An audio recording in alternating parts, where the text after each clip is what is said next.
He'll chew you up, spit you back out. And that's what Grand Rapids is playing here, coming in here. Jam the receivers and try and make it take more time so that they can get a rush on Mike Perez and hopefully slow this offense down.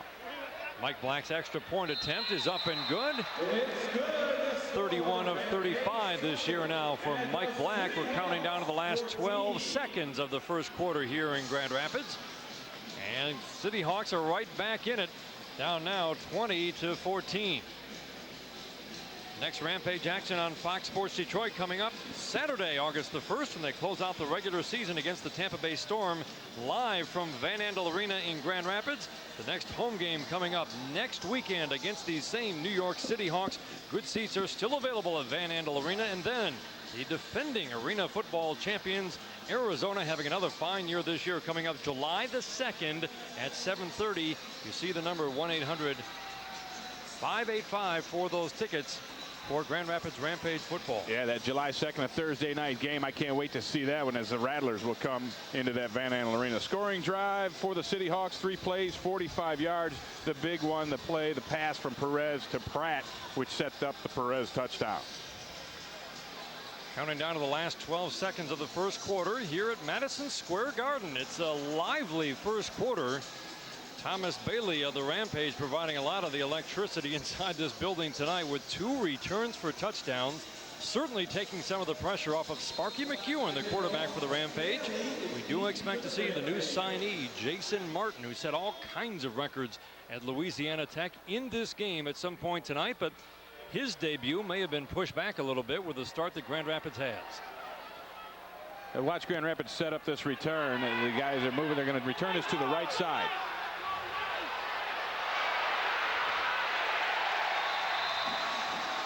Yeah, they're supposed to. Bailey on the return across the 15. That's a good return, though. Yeah, and the crowd went crazy here. It was finally a kick return by Grand Rapids. That was stopped short of a touchdown. We have reached the end of the first quarter at Madison Square Garden. Wow, a lot of action here in New York. Grand Rapids leads it 20-14. Second period action coming up on Fox Sports Detroit. Ray Bentley back at Madison Square Garden in New York. The offense in the first quarter mainly provided by Thomas Bailey. They haven't really had the football a whole lot so far, Ray. Yeah, Bailey's really shown you something on the return game. 2 returns for 107 yards, and that doesn't include the last one. He had about 15 yards on that one. So 122 yards on 3 returns so far. Bailey out of Auburn. He was all SEC back in 1994. This kid's been a good football player for a long time. He's finally showing that to Grand Rapids. Sparky McEwen leading the offense to 1 touchdown in that first quarter. Grand Rapids electing to keep it on the ground. There's Mostella again, carrying the ball and looking good. He's willing to put his head down and bang forward. One of the things about this game that you fans may not know is there's a tight end. Okay, watch the guy that's going to raise his hand. See that right there in the front of your screen? That's number 70, Tony Bowick. He is the tight end. He is eligible to receive a pass, and the wide receiver has to be off the ball on his side. You can't cover up that tight end or you'll have an illegal formation. There he is again, raising his hand. That's how they set that up. Dockery is the man split wide right. The motion man is Thomas Bailey. Gales is in the slot. They're going to run it again. That's Mostella. Oh, into the boards. Hey, Brown came up and laid one on Mostella. Well short of a first down. It'll bring up 3rd and short. Mike McClinton in there too. That's good rough tough football. But we talked to Coach Trigg as you see the stats, and the thing to look at is the rushing yards for Grand Rapids. Not so much the yards, but the attempts. They have run the ball 6 times already in this game. The other thing you look at is the return game from Grand Rapids, which is not on here, and then the passing yards for New York. I mean, they are doing their job. After that first series when they came and stumbled around a little bit, they have been able to move the ball since then. Give you an idea how unusual it is to run more than you pass. I'd say the pass-run mix in this league is about 9-1. 3rd and short for...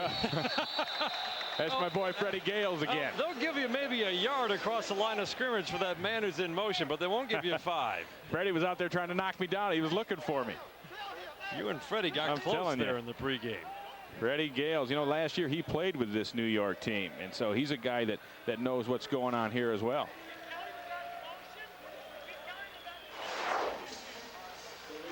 All right, there you go. Oops. And you know what? You got when you tell a guy when you make a mistake, you make it full speed. Freddie did. He didn't slow down. He didn't stop. He said, "Hey, everyone else is wrong. I'm right."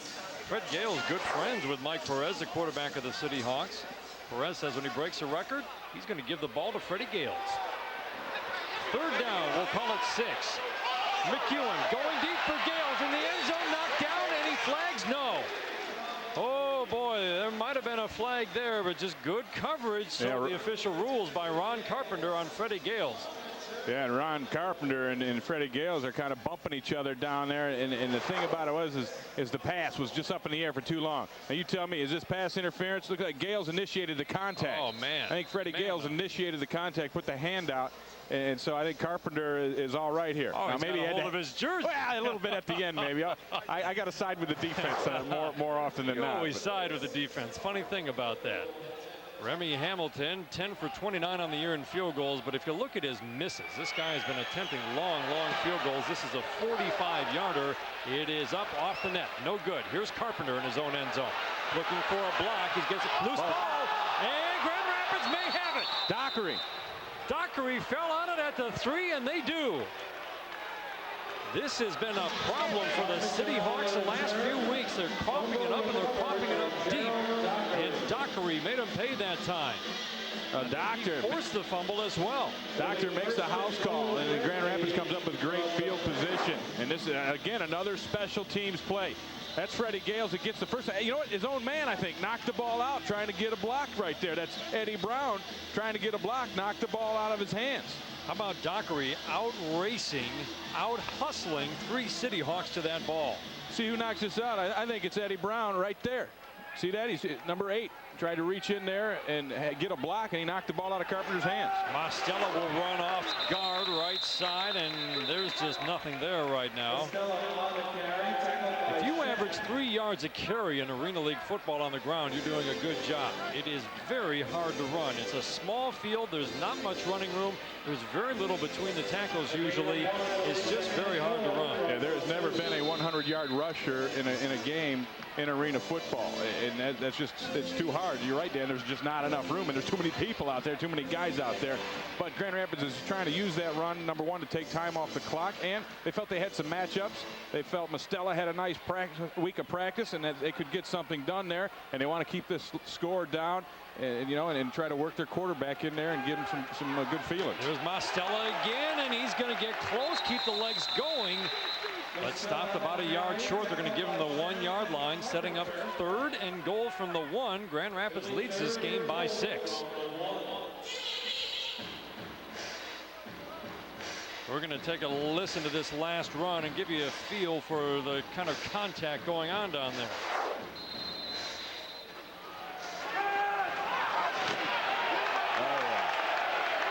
Oh, yeah, it just gives me shivers. That's what it sounded like when Freddie Gales hit me in the pregame today. That's good stuff right there. Mike McClinton on the big hit for the City Hawks. 3rd and goal for Grand Rapids, trying to build on a 6-point lead in the second quarter.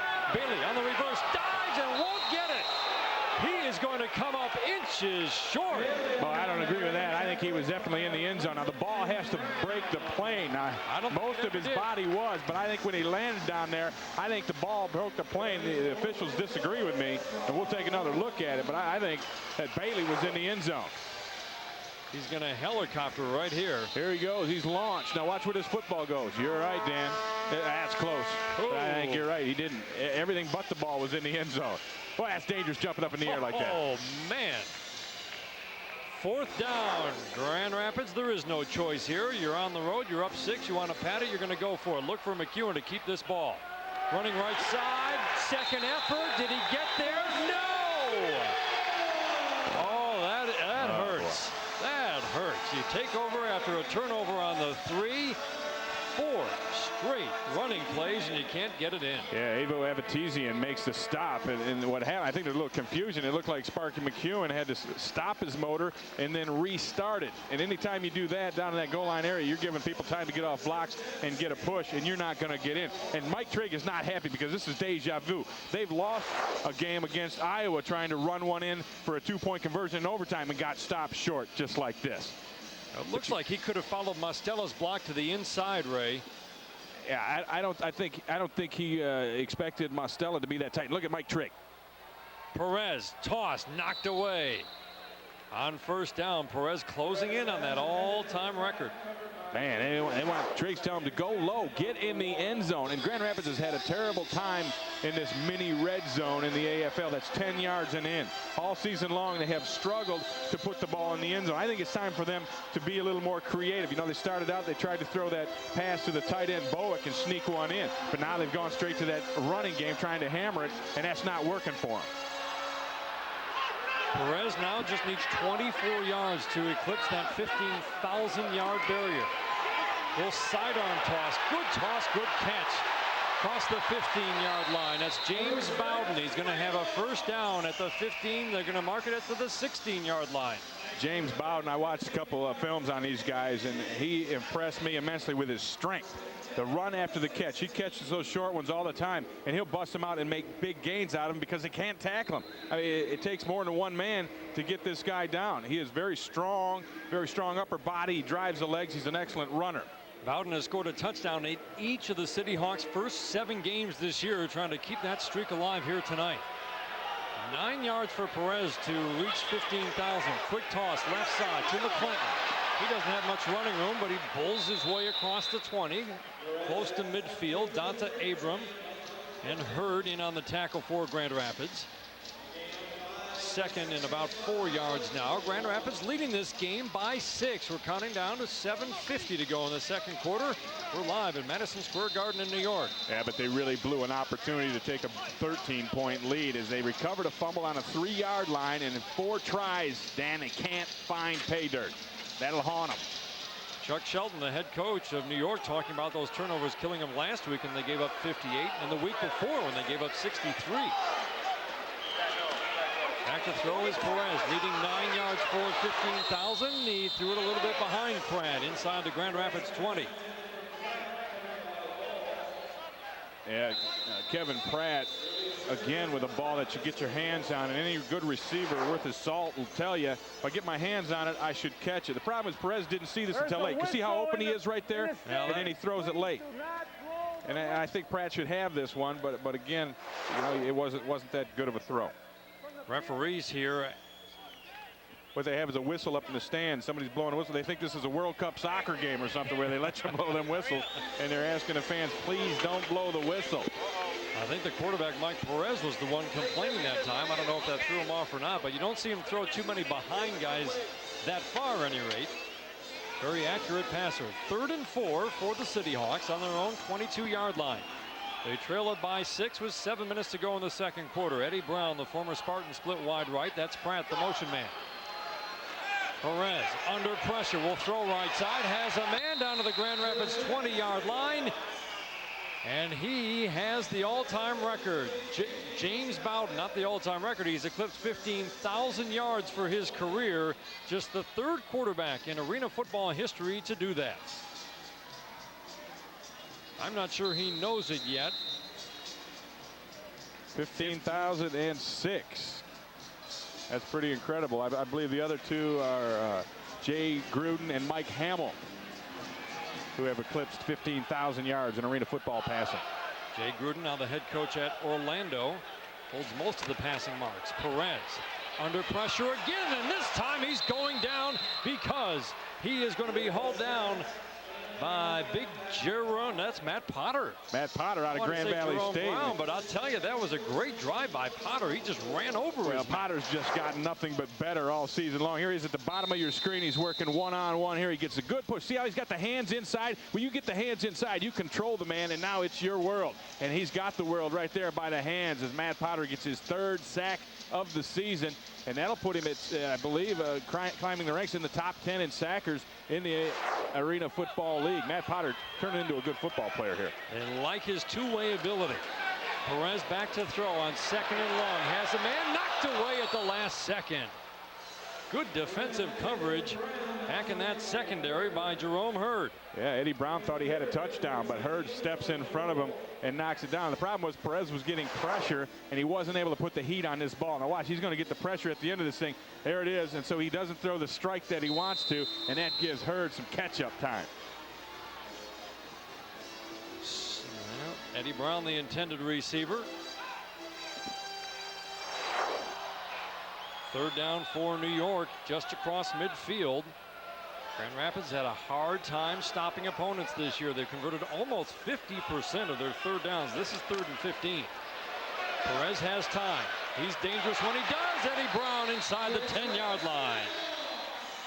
Flag down on the play, and it looks like we may have a hold. This one is coming back. Yeah, I think what's happening now is that Grand Rapids front three is starting to put some big pressure on Perez. So how do you stop him? You hold him and you try not to get caught, but they got caught. We'll hear the official word now from official Dennis Lipsky. But that's a big play. They had a first down, Ray, inside the 10-yard line. Maybe the hold helped them get it there. Yeah, I'm sure it did. And they're talking to Basil Proctor right now, but this is a no-brainer, Baz. Send them backwards. And Mike Triggs out there. Holding. Number 44 on the offense. 8-yard penalty. Repeat third down. We got to look at this hold for you. Watch number 44, and he's just got to hold him around the neck. He's working on Matt Potter. Potter's still fighting. Look at him. This guy, I love the way Matt Potter plays. He flat gets after it, and when you got a guy with the effort that Matt Potter's given, you're going to have to hold him to get him out of there. That was a pretty good takedown. That wasn't bad. That's a two-pointer. 3rd and 21, and they've dug a nice hole for Mike Perez and the New York City Hawks. They trail by 6 with 4.5 to go in the second quarter. Here comes Potter again, taken down again, and down goes Perez. Kevin Clemens in right on top of him, takes him down. I'll tell you what, Potter was taken down again, Ray, and they right now are overwhelming this offensive line. They really are. And Kevin Clemens was a teammate of Matt Potter's at Grand Valley State University. They're putting the Laker crunch on him, the Laker rush right here. There's Potter getting held right there, and now here's Kevin Clemens coming in, and this is his first game. I mean, he showed up on the doorstep at the Van Allen Arena and said, I want to play some football. And they gave him a look, and he turns out this guy's a pretty good ball player. The Laker 1-2, doing it to the City Hawks on that drive. Long field goal attempt of 54 yards, blocked out of the back of the end zone. Hey, that's a pretty alert fan back there. Potter got it again. Well, that's as good a defensive sequence as you're going to see. Grand Rapids with a big block on the field goal. Matt Potter turning up the motor here. And that'll be a safety. That'll be a safety. So Grand Rapids up now 22-14. 2 points for Grand Rapids. Their lead is up to 8. 3.5 to go in the second period in New York. They win. Matt Potter on the left side busts through there. I'm telling you, this relentless rush from Potter, just powering through the gap, blocks the field goal, knocks it into the end zone, and it is a safety because the guy wouldn't give it back. He says, my ball now, I'm taking it home. That was a live ball. If he'd given it back, it would have been in play. Well, he could have jumped out there and ran with it, too. You know what, Ray? We were talking with Coach Shelton earlier about Mike Black, the kicker for his team. He said, I got this guy because he kicks low, and that's partly because of this low scoreboard. And we've seen now the low kick there. We've seen some low kickoffs. It's resulted in better returns for Grand Rapids, and that time the block by Potter, who didn't really leave his feet. Hey, that's one of the keys, particularly on a long field goal. It's going to come out low, and if you rush hard and work hard like Matt Potter's been doing, good things will happen. The matchup right now is all Grand Rapids along that defensive front. Oh, bad bounce for Grand Rapids, and this could be trouble. No, nice job by Abram to get across up to his 5-yard line. Could have been a lot worse because that was a wicked hop. That's ball on the return, a wicked hop off the screen. Yeah, and it kind of caught a little bit of the pipe down there on the bottom, and then it takes really funny bounces, and Ball was pretty alert right there to make what could have been disastrous into a pretty decent play. Next Rampage action on Fox Sports Detroit coming up Saturday, August the 1st. They close out the regular season against the Tampa Bay Storm live from Van Andel Arena in Grand Rapids. Join us for the hard-hitting excitement August 1st, starting at 7:30 exclusively on Fox Sports Detroit. 22-14 after the safety off the block. Field goal. McEwen throwing the ball for one of the few times today. It is caught out there in the right flat. That's Ryan Murray, one of the new additions to this team for the Grand Rapids Rampage. A lot of guys signed over the last few weeks. Ryan Murray played Division III college football at St. John in Minnesota. Picked up in a trade with Houston this week. They really liked him. They thought that he could come in, Ray, and they liked his attitude. They thought he might push some of these other guys that are playing new positions and maybe keep their focus a little bit. He was able to pick up the system quickly here in Grand Rapids. McEwen's going to go deep. And I'm not sure who he was looking for. Yeah, he was looking for one Ryan, or two people. It was Ryan either Murray or Jerome Hurd. Ryan Murray did a little stop and go, and Carpenter did not bite on it, and so nothing open. But, you know, Sparky McEwen has been in this game for maybe longer than we expected him to. We thought maybe Jason Martin would be in by now. Here's a little stop and go.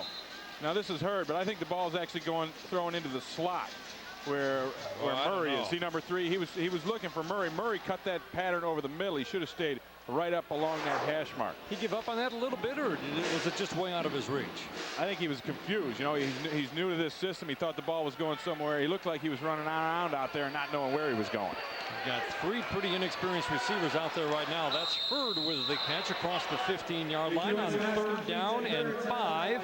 That's a gain of 7 yards and a first down, and a nice job by Sparky McEwen trying to keep this drive going and the clock running, and that's what they wanted to do. Coach Trigg said it might be a little ugly tonight, but we're going to run clock. We're going to possess the ball. We don't want Mike Perez to have the ball tonight. Right. Now, one guy they do want to have the ball tonight is Jason Martin. Now, this is the new quarterback Grand Rapids picked up. We will see him today. He's kind of enjoying this, watching. It's his first AFL game that he's ever seen live in person. And once he feels he's got a taste of it and got enough of it, he's going to tap Coach Trigg, and they're going to put him in this ball game. McEwen on the night now, 4 for 7 for 43 yards, but he's been pretty steady. This one is knocked away by Carpenter underneath, going for Bailey across the 20-yard line. Yeah, and that's a bad pass from Sparky McEwen, and that's what happens with Sparky sometimes. He'll play good, he'll look good, and all of a sudden, boom, he will throw a pass that is ill-advised and just not a good throw, not a good thing to do, and it'll be an interception. You know, he's already thrown 4 interceptions in just about, a full game of action. That's right. Way too many. Way too many. In this league, you should throw 4 times as many touchdown passes as interceptions, and he's got the exact opposite, 4 interceptions and 1 touchdown. Sparky McEwen getting his direction from Coach Mike Trigg, who says the hardest part about, you're allowed to have a coach out on the field. He says the hardest part is I'm supposed to be just calling plays. He says I want to do coaching out there because I've got so many new guys like Sparky McEwen.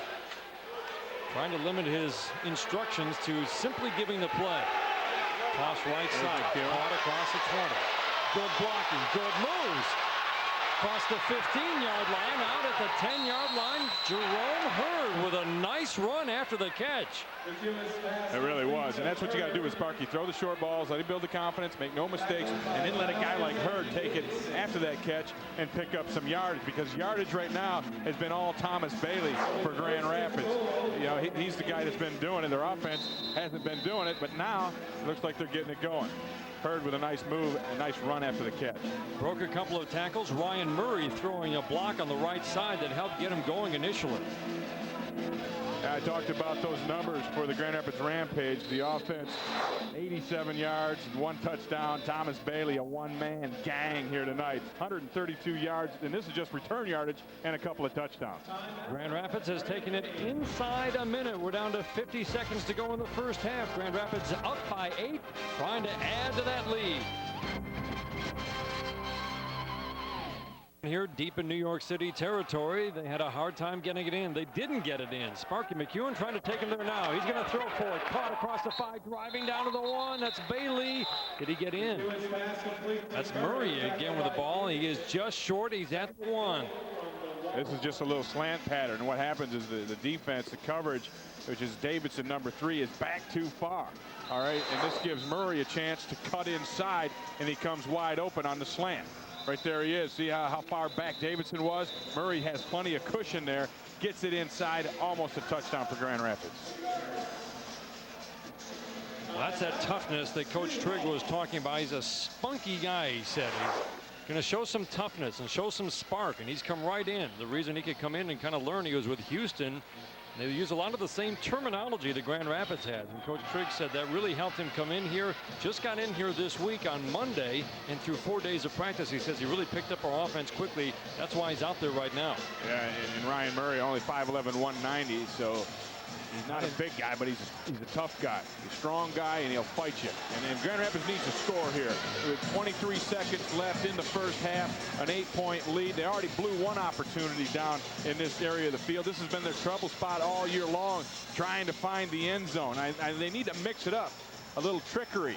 You know, maybe do a little option pass, or, you know, they haven't thrown the ball in this area of the field all night. We have just seen run after run after run, and now I think maybe a little play action or do something different to try and get into that end zone. You've only got 23 seconds left. You've got one timeout left. Yeah, I'm not sure, Ray, that you can afford to run the ball right here. They had absolutely no luck the last time. They had the ball on the 3-yard line, ran it 4 times, and gained 2 yards in those 4 carries. There's Sparky McEwen. It looks like Sparky's got a plan, and he needs a plan, because, you know, this is where I think that Grand Rapids, last time they tried to push it down the City Hawks' throat, and it wasn't there. So now you got to outthink them a little bit, come up with some kind of maneuver, and then come back and go down the throat. It's Hurd and Murray split wide left. That's Bailey to the right. Murray is the motion man. He's going to get the pitch. He needs a block. Dives for the end zone. Same as the last time. He's going to come up short. Just like when Bailey took that same pitch. Helicoptered, knocked down, ball's about an inch away from the goal line. Incredible. You know what they got to start doing is diving in feet first, because then when they get spun around, they'll be in the end zone. You know, this head first diving stuff's not working. This is just another big hit. Here's Murray, a tough guy. Watch, he's just going to throw his body in there, and bam, Carpenter catches it. That might have been a touchdown. Oh, man, oh, man. That looks awful close to me. Now he's down. That official's right there. He had a very good look at it. Boy, Murray thought he was in. Wouldn't that have been a thrill? His first game as a Rampage. He's getting a lot of playing time here in the second quarter. Now it's 3rd down. So now you have to get in there. And the officials are discussing on whether or not that was a touchdown, but they're not going to have it because it's a timeout Grand Rapids is taking. But what you have to do here, you got 2 downs, right? 2 downs to get in the end zone. I say you take a chance right now. 10 seconds. And they're going to add 10 seconds to the clock. No, they're counting it down. They're going to actually leave 10 seconds on the clock. It was at 17, and they've just taken 7 seconds off. There goes your margin for error, Ray. You still got time. You got 1 timeout left. They did not take the timeout there. One more look at it. See, he's not down yet. And he's down. Yeah, man. that's a tight one right there. That is all they have to do is break that plane with just the tip of the football. The official rule he didn't get in. Sparky McEwen's going to keep it. He's going to get second effort and take it in. Sparky McEwen with some good pushing up front from his offensive line gets it in the end zone, and that is a very big touchdown. It was in the center. Len Johnson, what he did, he didn't necessarily get a big push, but he kept out any penetration whatsoever, and that gives Sparky a chance to do a little maneuvering, and then he gets that little spin around, and then it opens up and he sticks that ball across the end zone into the goal line. And now we got touchdown Grand Rapids. This is huge for this team to take this kind of lead going into halftime. What strength he showed there. That was Andy Chilcott, who goes 6 feet 250 pounds, who had an arm on him. Remy Hamilton's extra point. He's been perfect all year. He continues to be perfect. Drills it right through.